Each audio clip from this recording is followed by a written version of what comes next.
Very good evening. Can you hear me? Good evening, sir. Okay, shall we start now? We will wait for a minute.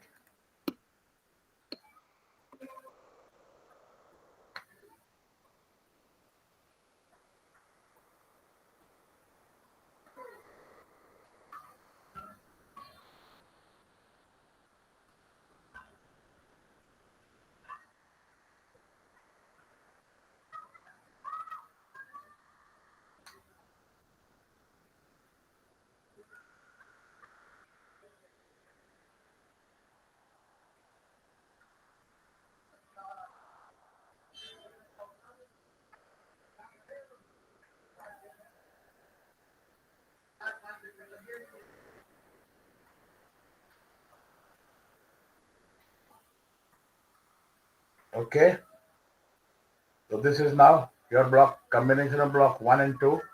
It comprises of unit 5, 4, 5, and 6. You have understood the concept of communication. Now we will start with unit 4, that is forms of communication at workplace. Nowadays, organizations provide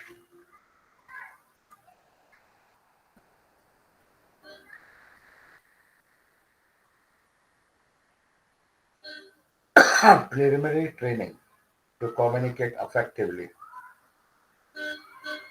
at the workplace to their employees at entry level and organize workshops in which the existing employees at various levels can enhance their communication skills. They offer training courses for soft skills, email writing skills, competency based interviewing skills, etc. The organizational intent behind investing money and resources in such skills enhancement training is to increase the efficiency of their employees while communicating at the workplace. Faster and accurate communication with reduced probability of delays and minimized transfer of incorrect information at the workplace. Any delay or transfer of incorrect information at the workplace would result in loss of production time that equals to loss of money to the for the company or to the company. Formal communication. Formal communication, or we can call it as an official communication, which is governed by specific communication channels, hierarchies, and organizational policies. Example of formal communications are emails, letters, applications, minutes, or recordings of a meeting, a video or teleconferencing for business purpose, etc. The use of language, tone, pitch, and style of the writing and the speaking should display professionalism and should be accurate for effective communication. The employees are bound to follow the procedures without which the work in the progress may face an impediment and may experience a delay resulting in loss. If the employees do not follow proper language, etiquettes, and predefined channel or processes, then they may not be able to leave a good impression of their work ethics, which will eventually result in slowing down their growth cycle. Formal communication at the workplace has its own pros and cons. Now let us have a look at some of those. Formal communication is a reliable form of communication. It normally has a paper trail and can be tracked back to its source. It is more reliable source since it can be documented for future references and therefore has legal validity. Formal communication needs to follow a strict hierarchical or chain of commands that makes it move slowly.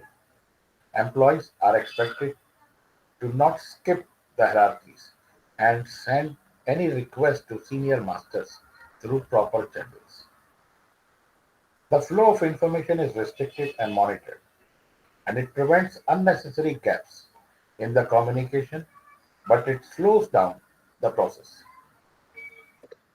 Formal communication is broadly divided into categories.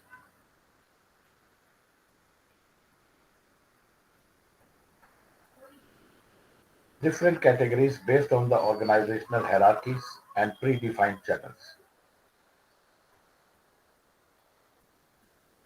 They are vertical, downward or upward, horizontal or lateral, and diagonal or crosswise communication. The diagram depicts the formal communication. It has vertical, horizontal, and diagonal. As far as vertical is concerned, vertical communication is again divided into two parts. That is downward communication or upward communication.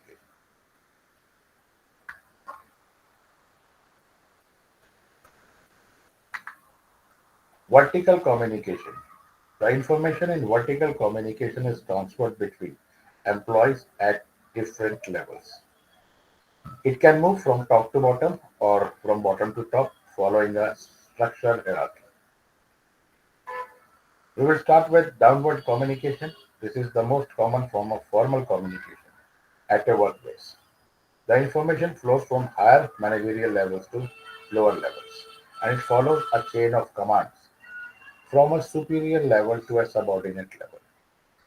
They are mostly job structures, instructions, policy documents, official announcements, action reports,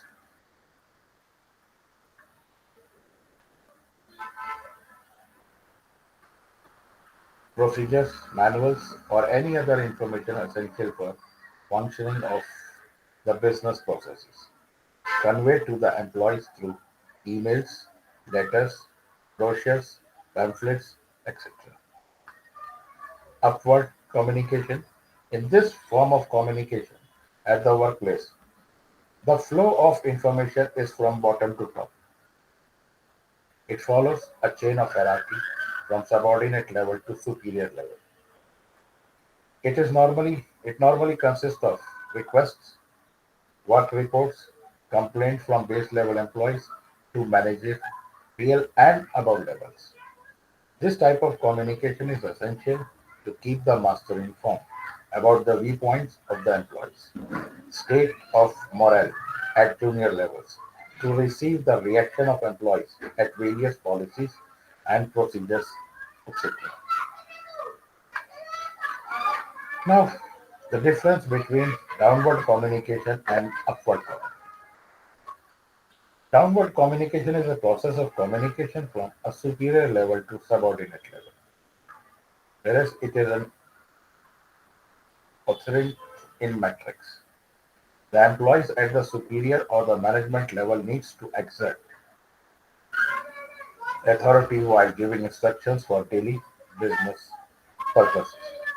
The frequency of downward communication is high because it involves important daily business instructions, orders, and advices. Whereas in the case of upward communication, it is a process of communication from a subordinate level to a superior level.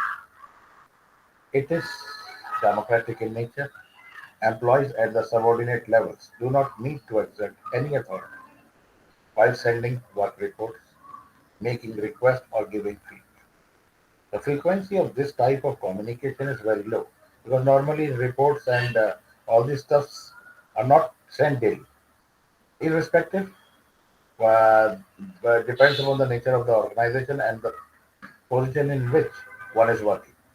It only occurs when there is a need to communicate with the superior level. Now, the advantage, it is mostly documented and commands a certain level of authority. It is binding on the sender and receiver since it is normally has a paper trail and it has legal validity. Whereas the disadvantage is it is slow moving communication and generally involves multiple parties in one transaction. The true intention of the sender or receiver can be hidden under the official carries. and it is less flexible, and any change or correctness requires official approval.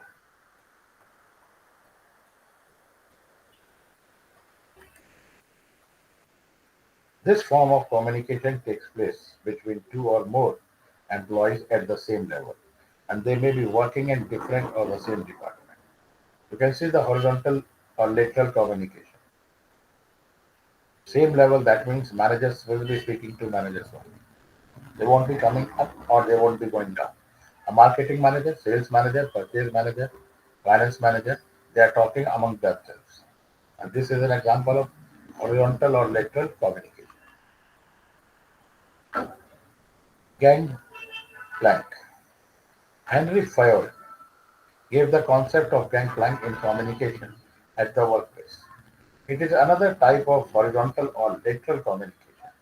And in modern horizontal communication, the employees working at the same level in the same or different departments regularly contact each other for business purposes. And there is no need for formal authorization for such communication.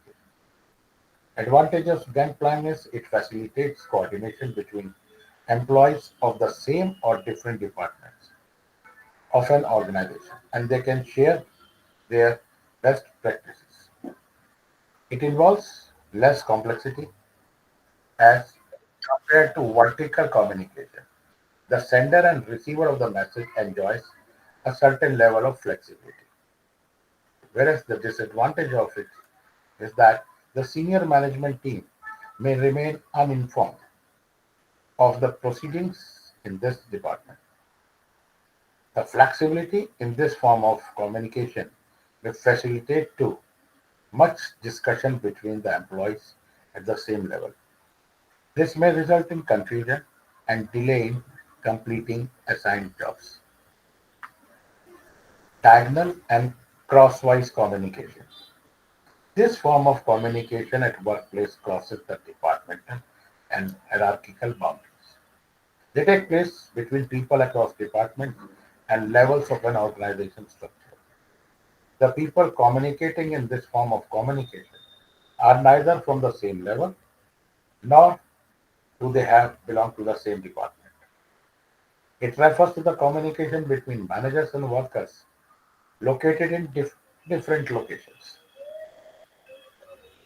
Employees are from different levels and they are located in other divisions. This form of communication, along with vertical and horizontal communication, has become an integral part of modern organizations because sometimes it is important for employees to transcend their level and departmental hierarchies to function effectively and efficiently. Now you can see how it is happening.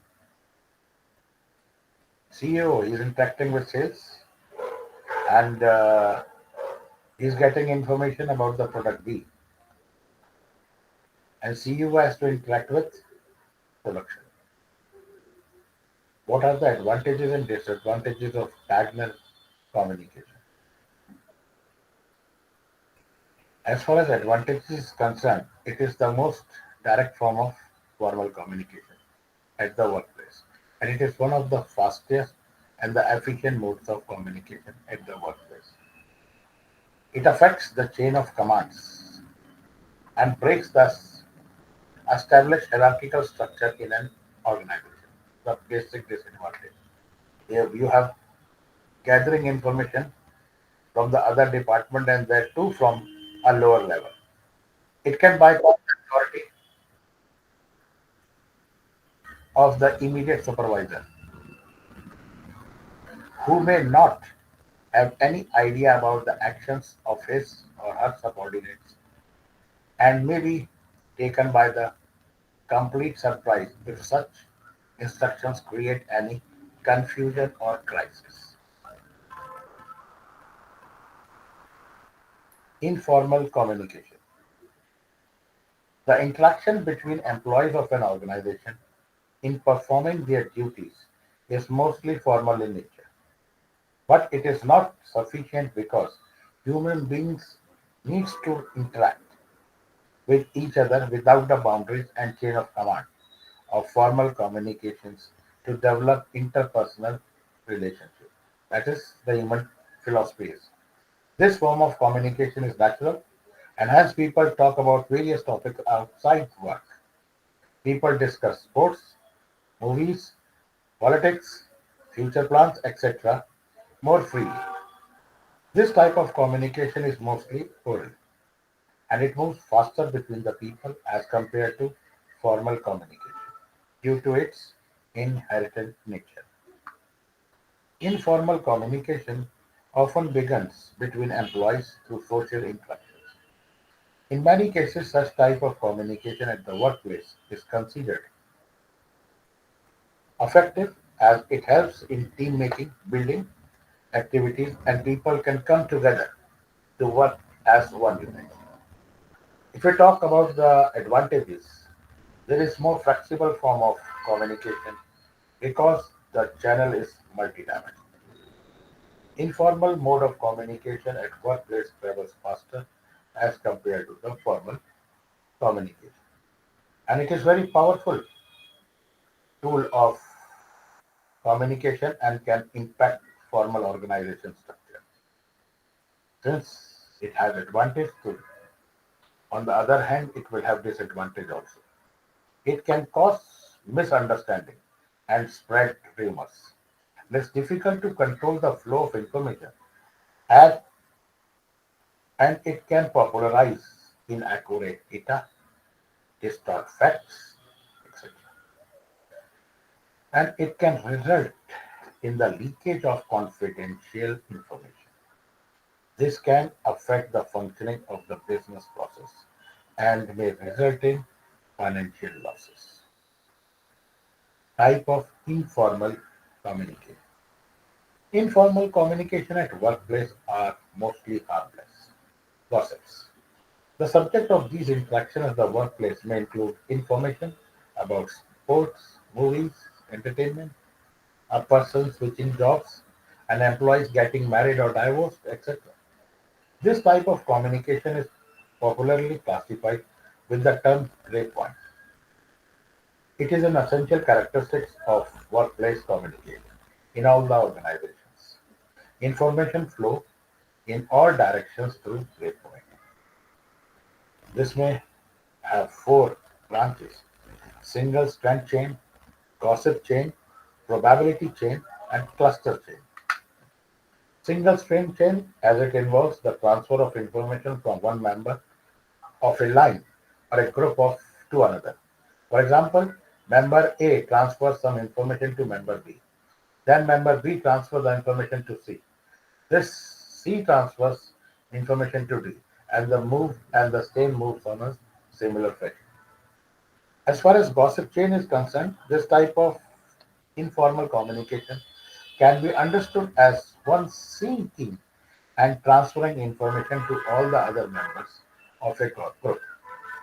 This one person is the key point of this in the spread of the information. He or she stays at the center of the information exchange. Probability chain. In this type of grapevine communication, the information is transferred from one person to another randomly. They do not choose a participant. The information does not move in a sequence or pattern. Here, A can transfer information to B or D or I, and so on. Conflict resolution at workplace.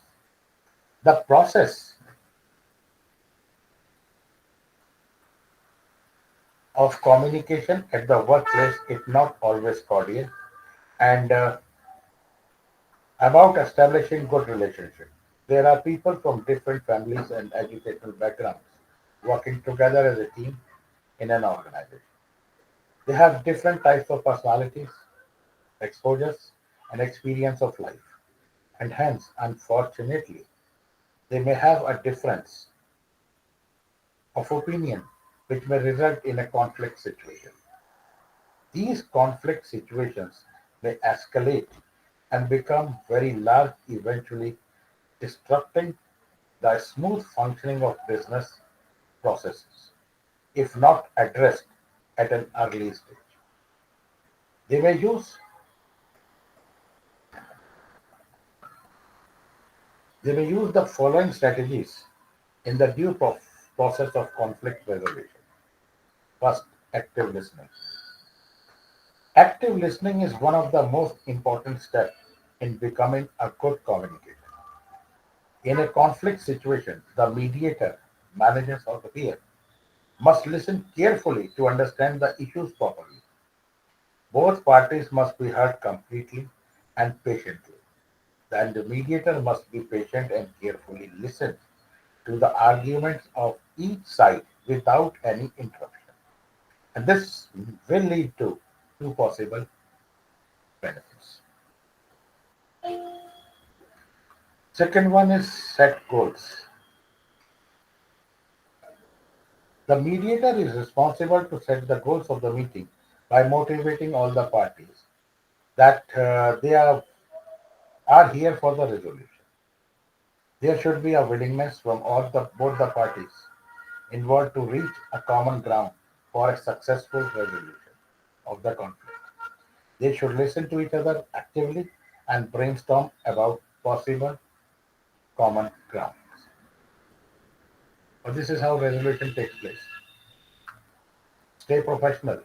The conflict situation at the workplace may arise because of personal differences between two employees at the same or different level.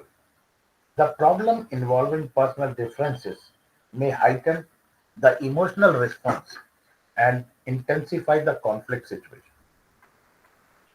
The parties involved in the process of conflict resolution should keep a check on the emotional response and stay calm at all the times. Stay neutral. This is one of the most important strategies for effective conflict resolution. A neutral mediator has high acceptance among the parties involved in a conflict situation. The mediator must listen to all the parties involved patiently, summarize the point of differences for all of them to display that she is not favoring one party or the another. First, fact check. It is very important to fact check during the process of conflict resolution. It is the responsibility of the mediator to verify the facts before reaching to a conclusion. It is important to cross check all the facts and listen to the perspective thoroughly. The mediator should allow every single party involved in the conflict situation to present their side or story in detail to get the relevant facts. Crisis communication. This type of communication at the workplace deals with protecting and defending the employees and companies for many unforeseen situations.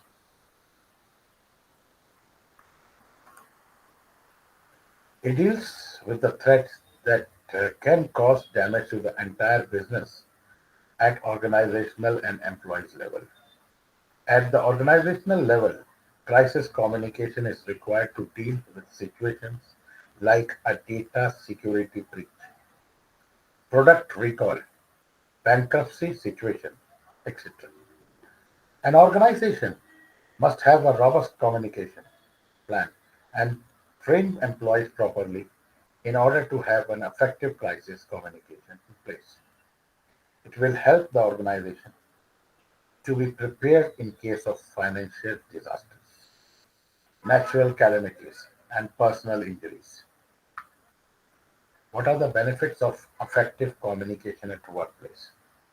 Effective communication at workplace can help establish strong interpersonal skills among employees. They can deal with any misunderstanding clearly and work together as a team towards a common goal. It helps in developing a healthy work culture where people trust each other. They have faith in the vision, mission, and goals of the company. It can provide a positive social environment. People perform better when they develop social connections with their colleagues. They can keep each other motivated. Effective communication helps in building rapport between employees and master. Clear channels of communication can improve employee satisfaction because of the transparency and ease of communication. Communication is necessary to keep the instructions clear and comprehensible. Employees will easily understand their job instructions, policies, procedures, and this will again improve employee satisfaction. Effective communication can promote team spirit. The employees will not only work as a team but help each other to achieve the goals. It will help to solve conflict situations easily. And it's not possible to avoid conflict situation where people come together for common cause. Now we move to block two, that is now oral communication at work. That is listening and reading skills. Listening and reading are two important components of any kind of communication. We often come across certain instances where people do not perform their duties well as they are not able to comprehend the instructions given to them. This shows that they have listened to the instruction attentively. Therefore, it is important to understand the concept of listening and how one can develop effective listening habits. Effective listening is very important for the success of individuals and organization both. Reading is another component of communication. In business organizations, reading is an important aspect that involves reading the annual reports, manuals, policies, etc. on a daily basis. Reading skills are important at workplace in terms of speed and selection. What is the meaning and importance of listening? Listening is a form of oral communication and it involves four distinct components which form the whole concept of listening. And these are hear, comprehend, retain, and recall. Listening is a two-way process which involves the exchange of views, ideas, and emotions of the two parties involved. There is a difference between listening and hearing. Hearing is a part of listening, as mentioned above, but is considered to be a physical activity. So when we talk about the components of listening, we have to include the comprehension part also. Since listening is a mental activity, comprehension plays an important role. The other two components, recall and retain, if aligned with the comprehension part, makes listening effective. Listening skills are important for business communication as it helps organizations in becoming more productive. Since listening is a natural process and it can only be inspired by increasing concentration about and being conscious. Listening can be verbal and non-verbal. Verbal involves the speaking aspect and non-verbal in listening involves observation.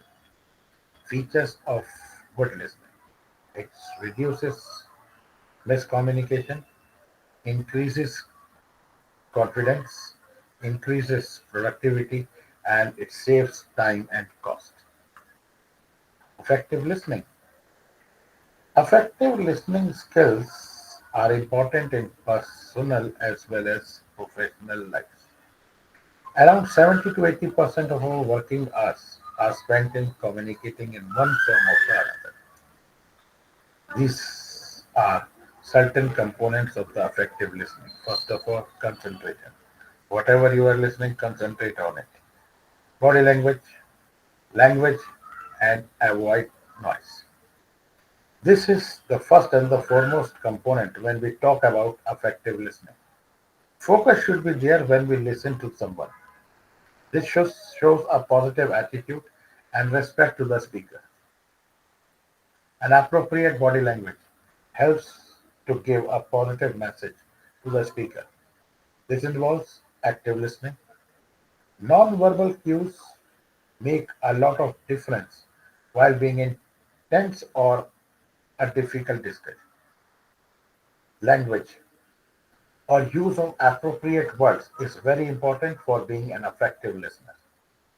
At times, during meetings or other important discussions, our concentration is interpreted by external noise, like beeping of phones, someone peeping in that room, meeting room, etc. In this case, the phones should be switched off or kept on silent mode and doors closed while an important discussion is going on. What are the characteristics of a good listener?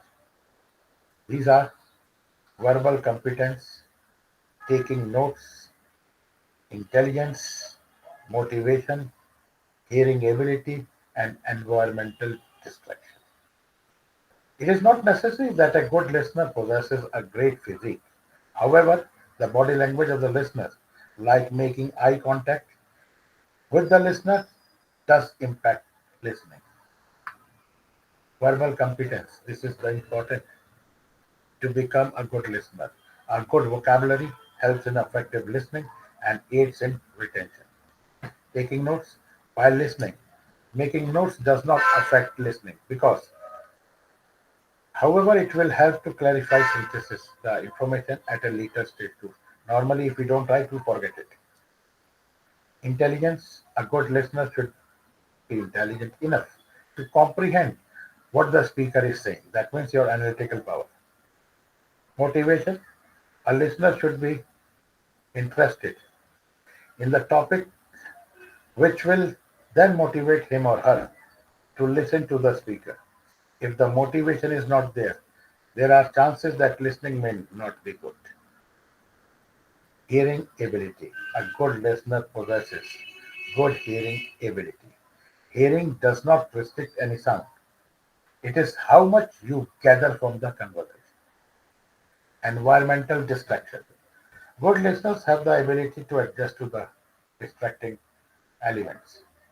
They do not get deterred from the external distraction. Process of listening. Listening in itself is a whole process and involves different steps. These are six steps involved in the listening process, and these are identification, reception, comprehension or understanding, evaluation, retention, and then response. Identification is the first step, the process of listening, which involves identifying the speech and sound. It is deliberate in nature, as an effort has to be made to identify the sound and select the important message. Reception. This is the second step. The hearing ability plays an important role in receiving the message. Since listening is an active process, the meaning from both verbal and non-verbal cues are to be interpreted. Then comes your comprehension and understanding. In this step, the listener tries to determine the meaning of the topic, what's being spoken. This is like decoding the message. This occurs when there is a synchronization between speaker and the listener. Evaluation. In this step, the listener tries to evaluate the information received both quantitatively and qualitatively. Though this step, the listener forms an opinion about the message received. Then comes retention. This step shows the ability of the listener to retain the message. Here, the listener categorizes the information gathered by him or her for the future. Sometimes you say, भूल जाए तो अच्छा है, याद रखने की कोई जरूरत नहीं है, बाद में काम नहीं आने वाला. That is the thing. It's you to decide. Usually, the information is stored in the memory for future use. Respond. The last step is using the information stored at the right time and at the right place. The listener can respond through verbal or non-verbal cues. Now comes what are the barriers to listening.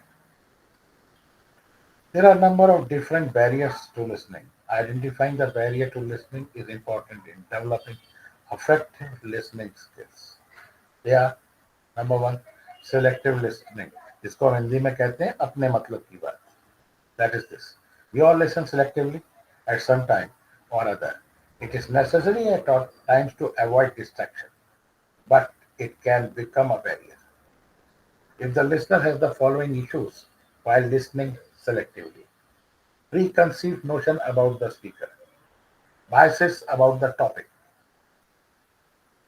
then comes your speed of speech versus speed of thought. There is a considerable difference between speed at which people talk and the speed at which they think. The average person speaks about 125 words per minute, whereas thinking speed is usually 500 words per minute. We all have a tendency of thinking faster than we can realize.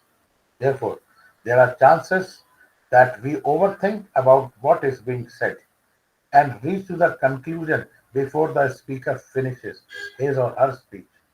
This acts as a barrier to the effective listening. Lack of interest. This is one of the most common barriers to listening. If the listener is not interested in the topic, then it acts as a hindrance in the listening process.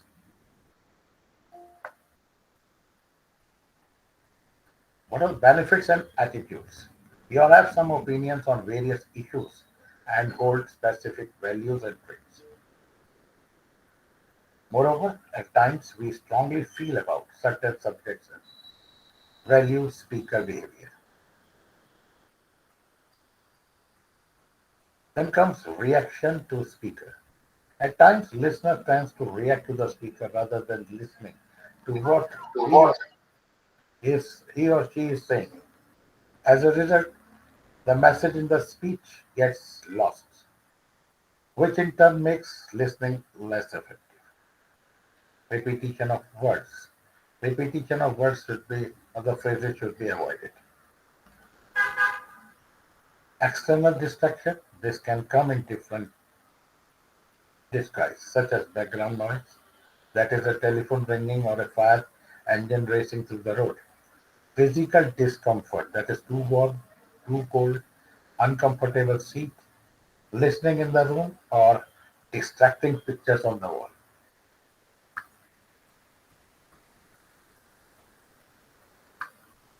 Overcoming barriers to listening. How to overcome?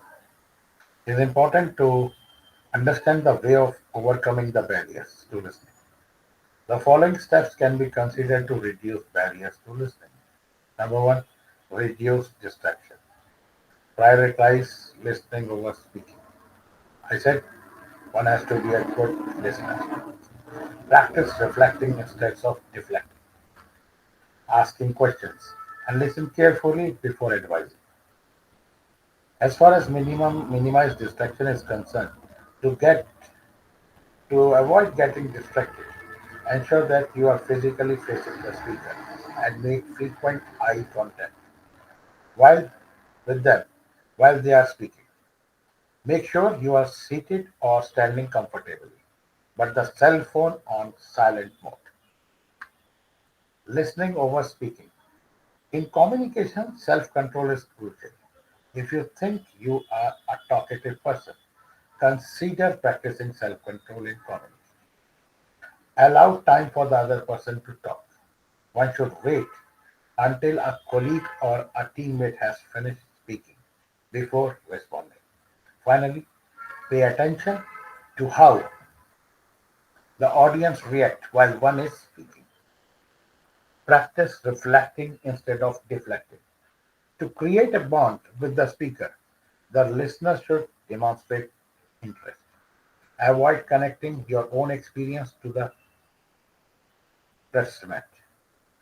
A better strategy is to just listen and respond with comments that are focused on the other person's circumstances. And deflecting should be avoided at all costs.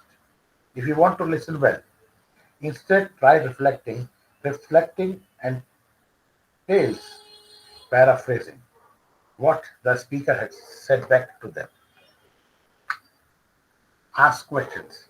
A good listener approach is to ask questions. Focus on asking questions that are intended to extract more information from the speaker and are based on what they have been previously said.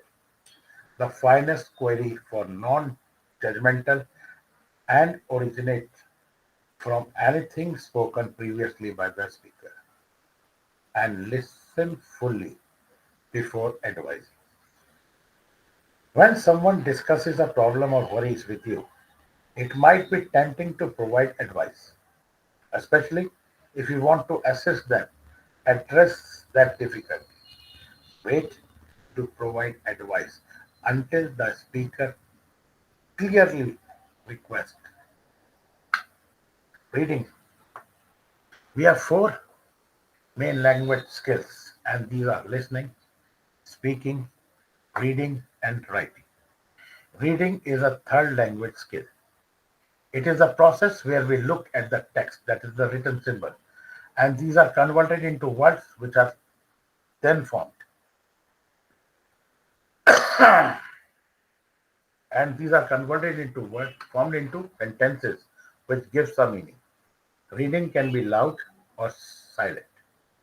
There are three components of reading. First one is word recognition, second comprehension, third one is fluency. As far as reading is an important receptive skill. All three components of the reading, that is word recognition, comprehension, and fluency, helps in developing the reading skill. Fluency helps in reading smoothly. For fluent reading, a lot of practice is required. Continuous reading helps in developing fluency. What is the importance of reading? Reading helps us in receiving information and decrease learning abilities. Reading helps in learning new things, discover new things, enriches vocabulary, access to different kind of information across the globe, and in being empathic. Therefore, reading is one such skill which, if developed, helps both individually as well as professionally. In business communication, this forms an integral part. Reading reports, policies, organizational documents, etc., and interpreting them correctly helps the organization. Reading skills.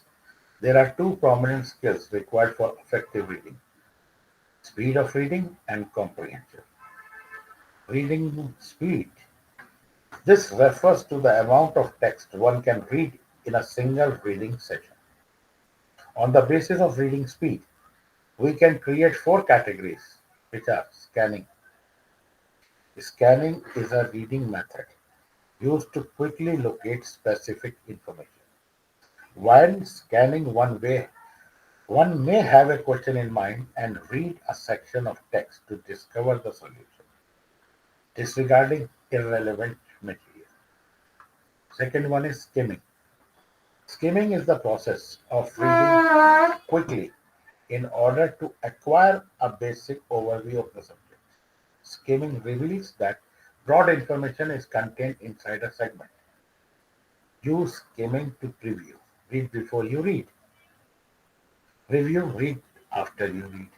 And determine the core concept from a long section you don't want to read. Or discover source information from a research paper. Third one is careful reading. It is a slow form of reading whereas one can read words between 50 to 350 words in a minute.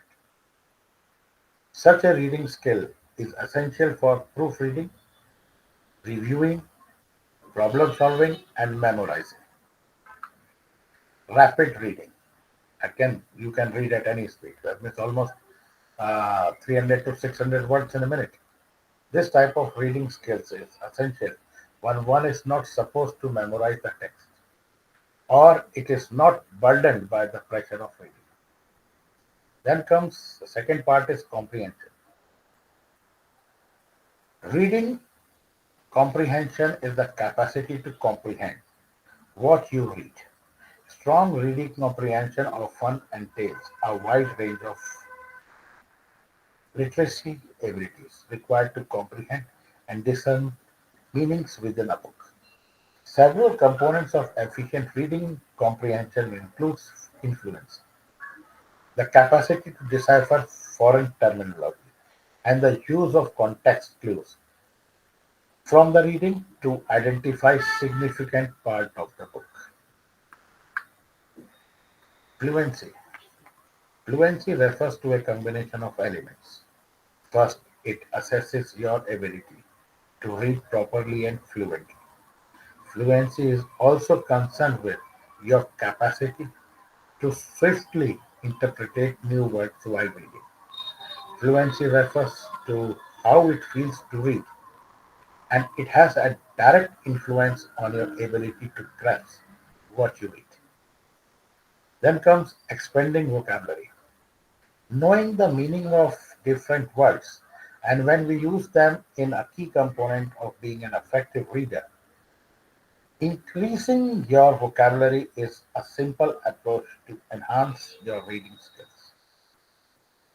A vast vocabulary may assist you in selecting the appropriate term or phrase for the circumstances, which can allow one to grasp different kind of texts with their context. Then comes decoding.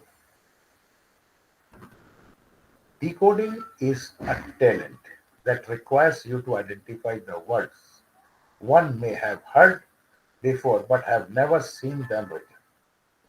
It is based on vocabulary knowledge or the capacity to hear individual sounds in words and relate them to alphabets. Making the link between an alphabet or a set of alphabets and the sound they produce is an important step in decoding words. Fourth one is inference. Inference is an important aspect of reading comprehension. When one creates inferences, he or she relates information from text to his or her thought and beliefs, which helps him understand what he reads. And comes retention. Retention means holding up. Reading comprehension is generally concerned with memorizing what we read. The retention of knowledge is the foundation of comprehension. One may improve their regard reading comprehension by practicing, summarizing, and recalling what we have read. Now we move to Unit 6, that is interpersonal communication. Interpersonal communication, whether effective or not, is a constant process in organization. It is inseparable from and essential to everything that occurs in organizational life. Regardless of the position one occupies, effective interpersonal communication skills are essential for the following reasons. It helps to develop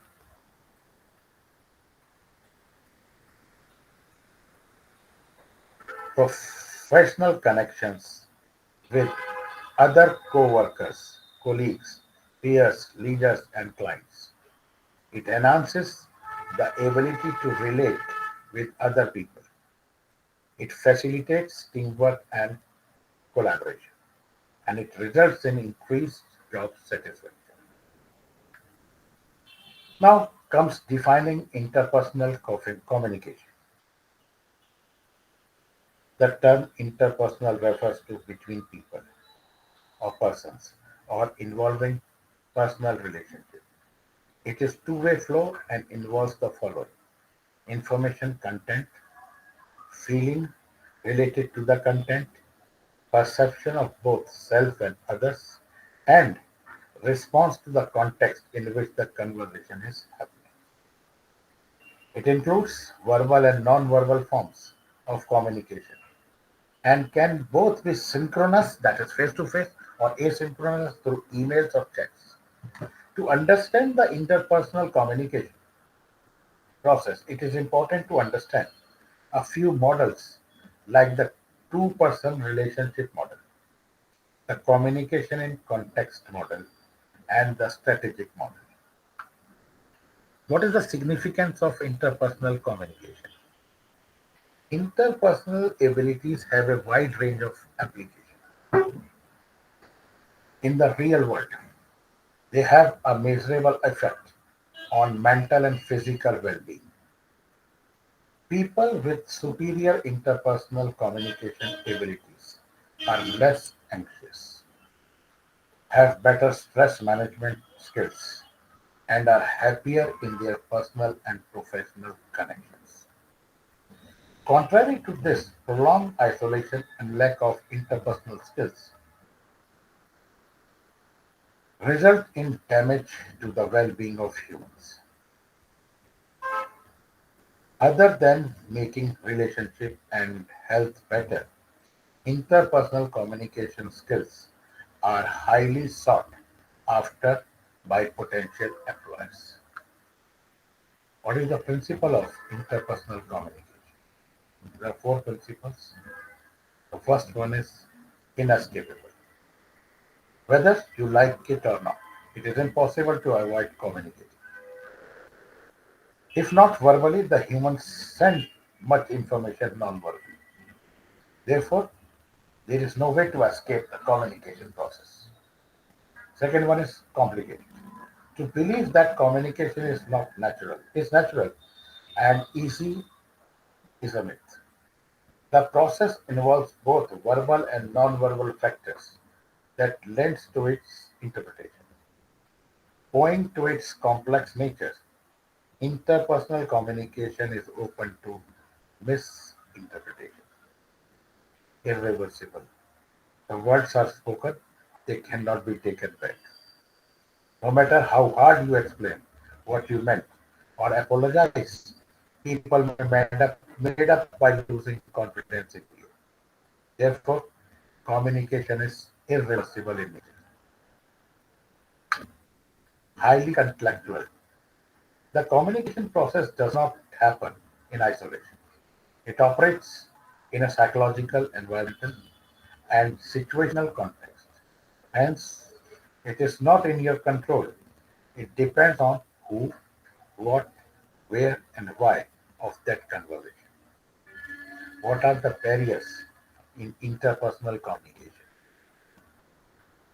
Barrier to interpersonal communication occurs when the sender's message is received differently from how it was intended. Typically, communication breakdowns result from a lack of understanding and a missing attempt at clarification. There are various known and unknown factors that might act as a barrier to successful interpersonal communication. Language of barrier in any communication process, oral or written. The senders encodes idea, which are receivers decode to understand and give feedback accordingly. In this process, language plays a very important role. Then comes your stress level. Stressful situation can make people choose to remain detached or reserved in nature. This results in isolation and minimum interaction with others.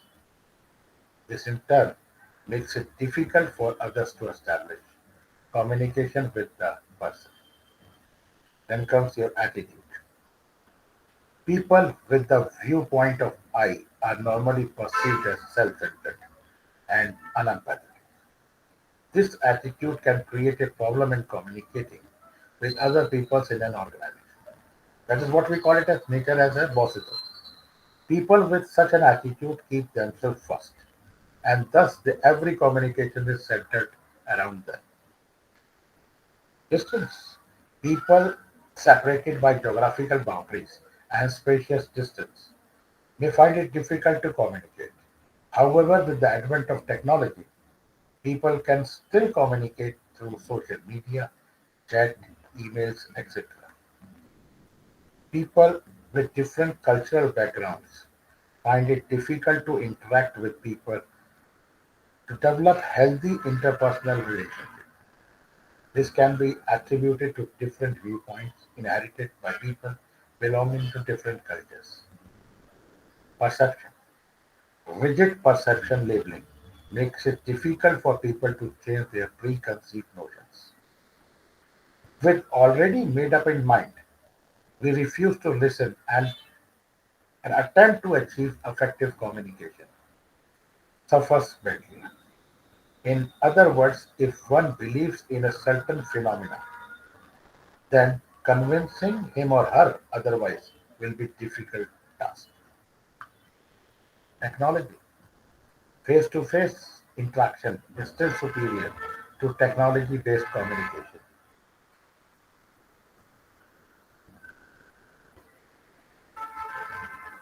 For developing effective interpersonal relationship. As in face-to-face communication, one can get more clear idea of the posture, gestures, and expressions of the speaker as well as reaction of the listener. Now comes interpersonal communication models.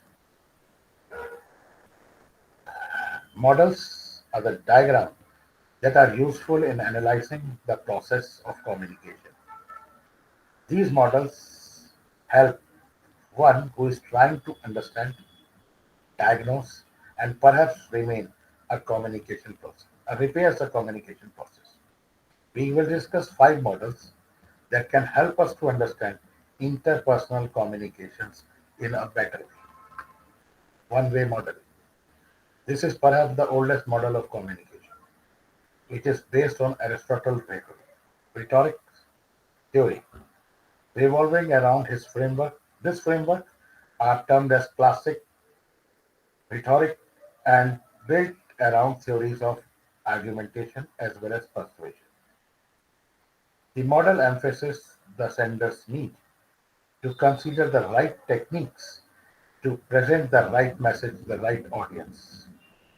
An example of one-way communication model would be listening to TV or radio broadcasts, where a message is communicated from the sender to receiver in one direction.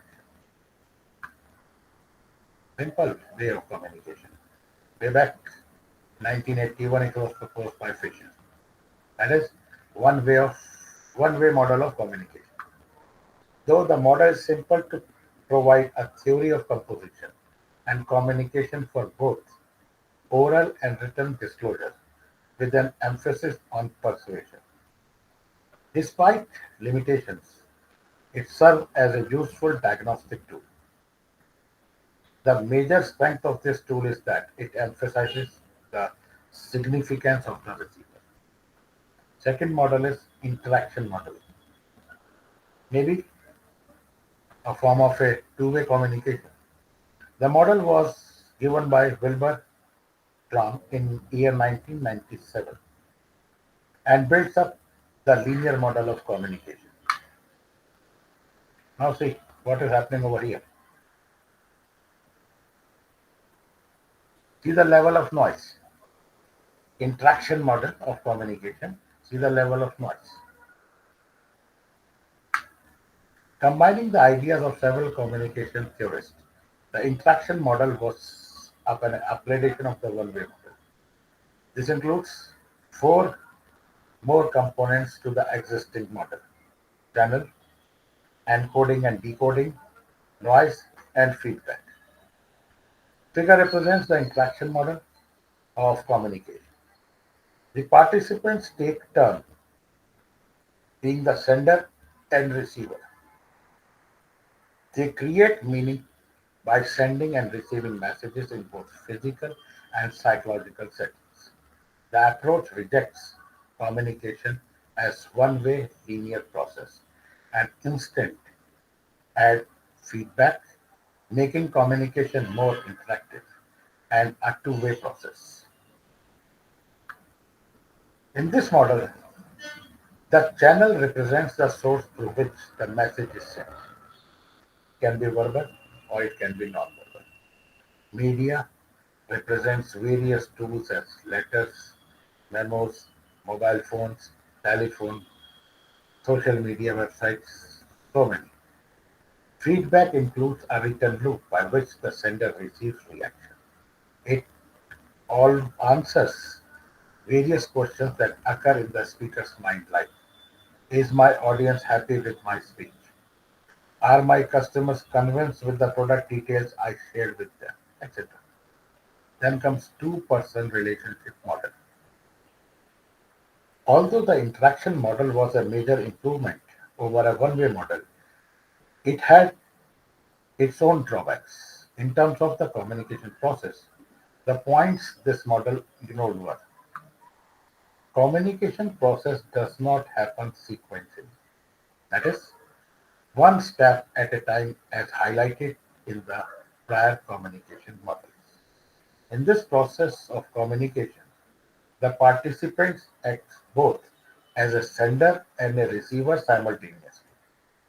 It excluded senders and receivers' perception of each other and themselves, and the wider social and organizational settings in which the communication takes place. According to two-person relationship model, the communication process is reciprocal. The sender's views of and behavior towards the receiver are simultaneously affecting the being affected by the receivers as represented in the figure. See, what is happening? This is a two-way relationship model of communication. Sender's view of and behavior towards receiver, and sender's views, way of thinking and feeling for himself or herself. Now they are being connected. Receiver views of and behavior towards the sender.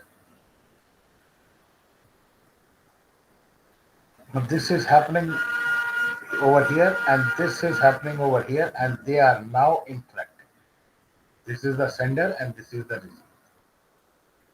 This is a two-person relationship model of communication. It was proposed by Turner and Lombard.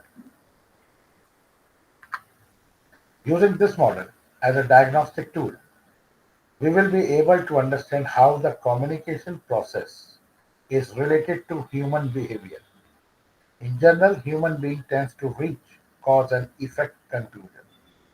According to this model, people tend to behave in ways that confirm their perceptions.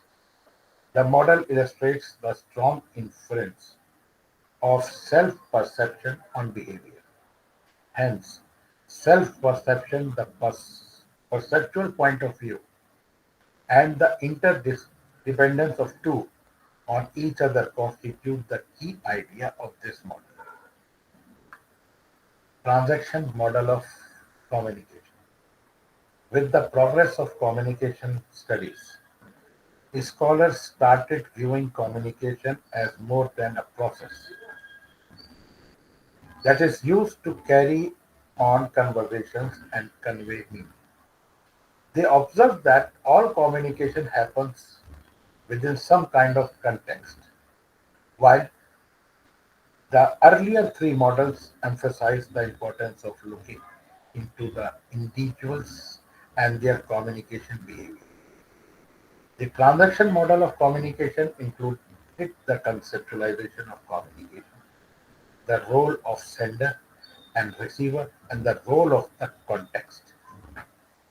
The transaction model of communication describes communication as a process in which communicators generate social realities with social, relational, and cultural context. The model reveals three new factors, and these are group characteristics.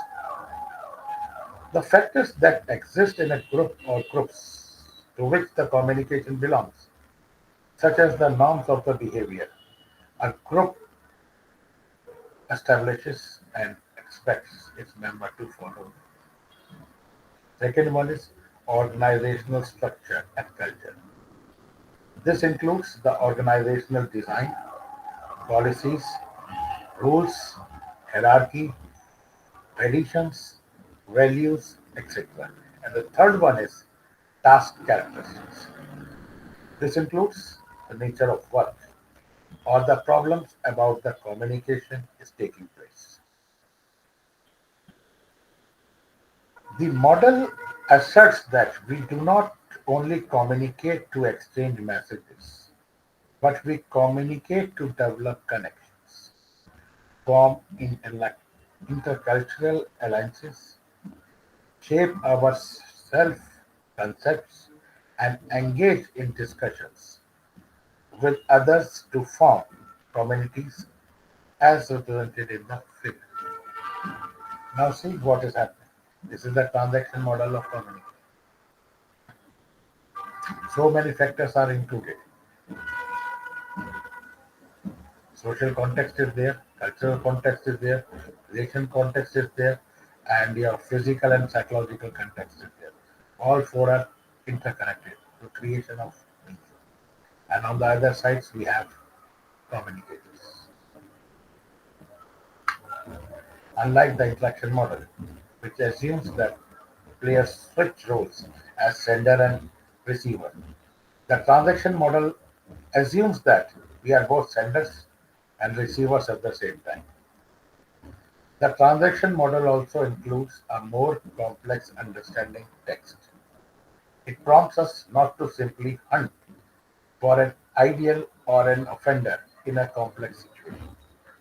Since the transaction model of communication views communication as a result of multiple forces and functional interdependence, it discourages us from judging good and bad until we thoroughly understand it. Then comes your emotional intelligence and interpersonal communication. As far as emotional intelligence is concerned, it is the ability to recognize one's own and others' emotion, to differentiate between them, and to accurately categorize them. It aids in determining how to act responsibly in the light of its knowledge. People with a high emotional intelligence score have better mental health, superior job performance, and more effective leadership skills, according to studies. In 1995, Daniel Goleman coined the phrase emotional intelligence. आजकल we are now hearing of artificial intelligence. Now you are learning of emotional intelligence. In his book, Emotional Intelligence, Why It Can Matter More Than IQ. According to him, there are five areas of attention: self awareness, emotional management, self motivation. Fourth one is understanding emotions in others. And the fifth one is relationship management. Relationship between emotional intelligence and interpersonal communication. Research reveals that unhealthy communication patterns affect the growth of emotional intelligence. The people, families, groups that share a healthy exchange of ideas, discuss with each other before making decisions, have enough open area to build positive interpersonal communication with others. The following tips might be helpful in maintaining good interpersonal relationship with others. For instance, assess one's assumption before passing judgment. Do not take refusal personally. Do not typecast people and learn from the people who are better than you rather than considering them as a threat. Interpersonal styles. Choosing a communication style is significant in making interpersonal communication effective. Effective communicator understands that there are a few styles that may work more efficiently than others. There are six main styles of interpersonal communication used in business settings. First one, dominant style. A dominant style is normally a one-way form of communication. A person is conceived to be low at listening skills. They are not receptive to feedback. In normal situation, it can alienate employees. Second one is egalitarian style. In contrast to the dominant style, an egalitarian style is a form of two-way communication that involves sharing information rather than directing behavior. It is useful to encourage others to express their ideas and opinions in order to reach a mutual understanding. Systematic style. The systematic style of interpersonal communication is used to establish schedules or impose organization. Managers using this style would be likely to cite company standard or rules. The systematic style is useful for project planning and when working with strict deadlines. Inspirational style. The dynamic inspirational style is used to motivate people to act. This style can be effective in crisis situations, but it is generally ineffective when the receivers do not have enough knowledge or experience to take the required action. Passive style.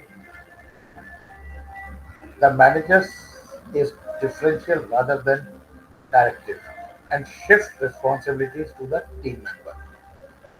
The avoidance style. This style lacks communication. Managers using this style try to avoid using their influence and may indicate a disinterest or unwillingness to participate in the discussion. This normally happens when you have no interest in the talk. Now, interpersonal and personal management skills. Interpersonal and personal management skills are essential as they are associated with our performance.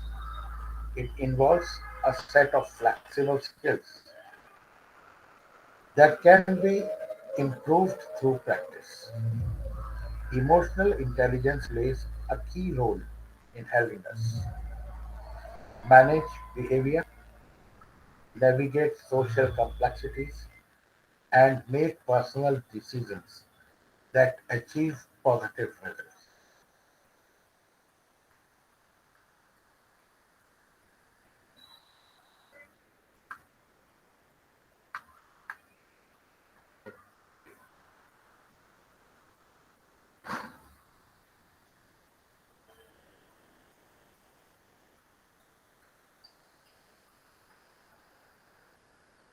Following are the few ways through which we can improve our interpersonal communication. First one is self awareness, being aware of the different aspects of self, including traits, behavior, and feelings. That is the personal capacity. Everybody is aware of his or her drawbacks, plus points, minus points. Self management. It is the ability to use your emotional awareness to direct your behavior positively and productively. Third one is social awareness. To read the emotions of others and react accordingly. Relationship management. Manage relationship through an awareness of your emotions as well as emotions of others. Building communication skills. Learn to apply the right language and right style and be emphatic. Consider the other person's perspective while interacting. No doubt, you have to be an active listening. To do active listening, do not be judgmental while conversing. And the most important thing is avoid stereotyping. Create a welcoming environment free from bias. Now, I would request all of you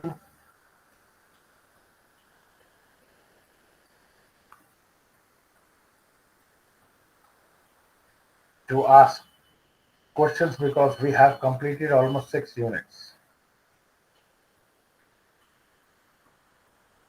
What you have understood and what you are thinking of, what you have learned. You have heard of communication, its origin, types of communication, and different barriers in the communication, different styles of communication, and how communication started, and what are the problems or what are the things which have to be kept in mind while you are working in an organization or you are interacting with someone. Any question from anyone?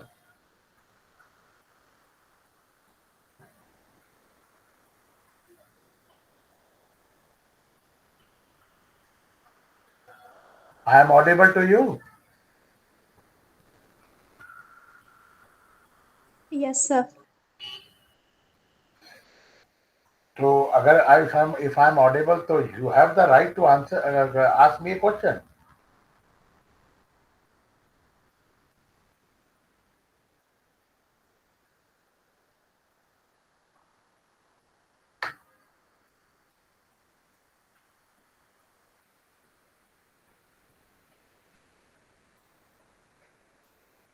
No question from anyone.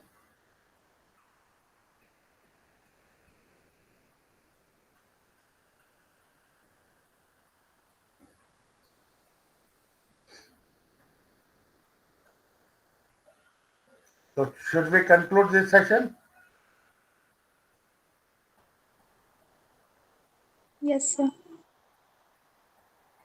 Okay, so I will concluding this session, and we will meet tomorrow.